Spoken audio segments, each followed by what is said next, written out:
flavor, and it's just the most heavenly thing to put either on your oatmeal or to have with some vegan yogurt.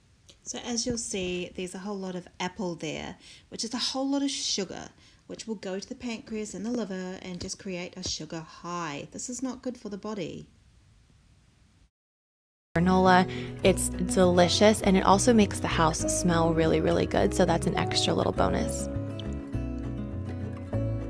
This is something that you can definitely do in bulk, so if you want to cut up a couple of apples or a couple of pears, you can do this all at once on a large cookie sheet, and you can store the leftovers in the refrigerator, and that way you have to go for your breakfast throughout the week. I highly recommend doing that anytime you're cooking. It's just such a game changer in terms of being able to eat really well despite the fact that you're busy and you have a lot going on. And once these are out of the oven, they take about 10 minutes at 375 degrees. I just quickly make some oatmeal with some soy milk, some quick cooking oats, and a little pinch of salt.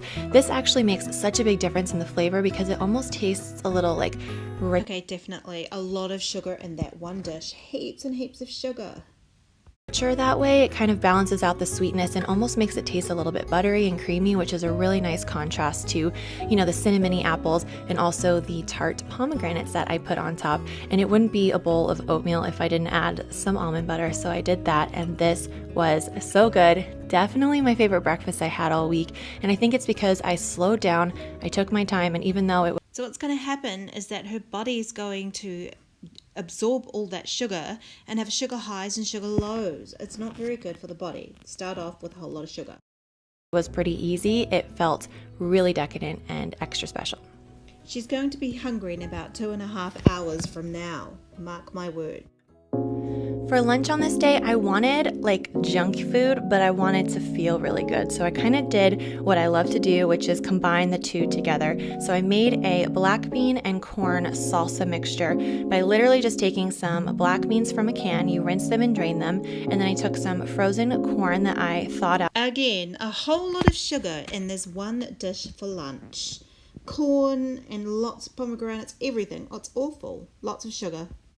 Out a little bit just with some warm water, and then some salsa. And there's no measurements here. You can kind of do this however you want. If you have some lime or cilantro on hand, you can throw that in as well, and it kind of creates this really delicious kind of like black bean and corn salsa. Then I took a large whole wheat tortilla. I put some vegan pepper jack cheese. I love this one because it has a bit of spice. And then I put the bean mixture in the middle with a couple of handfuls. We cannot absorb the greens because we have too much sugar in our bodies.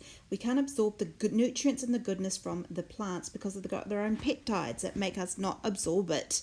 And it goes straight through us because of the fiber.